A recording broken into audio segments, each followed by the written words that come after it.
जय हिंद साथियों, मैं रानी आज आप लोगों को हिस्ट्री क्लास 6 का देखने जा रहे हैं, जिसमें हम आज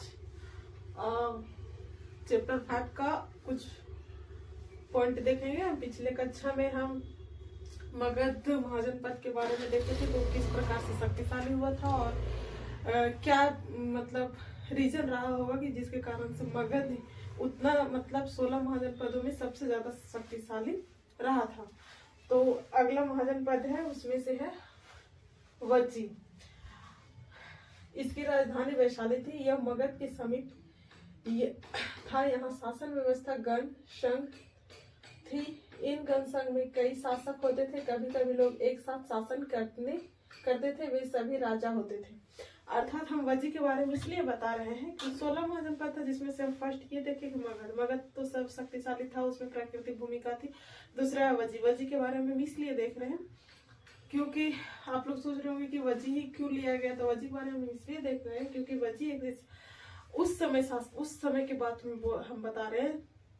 हम तो अभी देख रहे हैं कि अभी गणतंत्र है, मतलब लोकतांत्रिक शासन है अभी, लेकिन उस समय 16 महाजन जिस समय उद्भव हो रहा था, उस समय भी वज्जी एक ऐसा महाजनपद था जो एक गणतंत्र था। वहां का जो शासन व्यवस्था था वहां की जनता के द्वारा किया जाता था। उसी में से देख रहे हैं कि यह जो था वो इसकी राजधानी थी, वो वैशाली थी।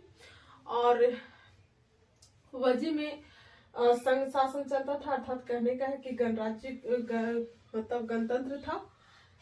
वहां पर कई शासक होते थे। कभी कभी लोग एक साथ शासन करते थे, वे सभी राजा होते थे। अर्थात कहने का अर्थ ये है कि वहां का जो लोग थे वो सभी राजा कहलाते थे। मतलब मान लिया जाए कि एक शहर का जनसंख्या 1 लाख है, तो वो 1 लाख जो पूरा जनता है वो वहां का राजा कहलाती थी। अर्थात कहने का अर्थ ये है कि वहां का जो शासक सहित जो जनता थी वे सभी राजा कहलाते थे। अर्थात ये जो वज्जी था वो एक गणतांत्रिक महाजनपद था, इसलिए हम उसके बारे में इतना देखते हैं।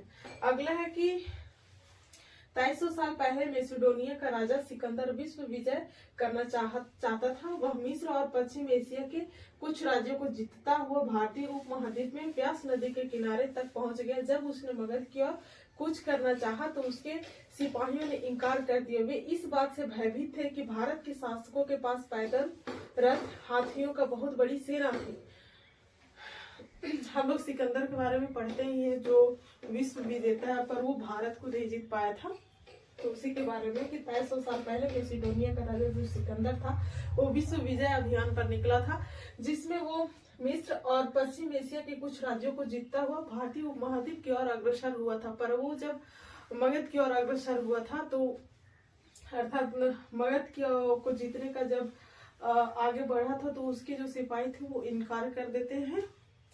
और वे इस बात उनके जो सिपाही थे वो इस बात से भयभीत थे कि कहीं जो भारतीय शासक है वो तो उसमें शक्तिशाली हुआ करते थे, तो भारतीय शासक कहीं उन लोगों को हरा ना दे, इसके बारे में।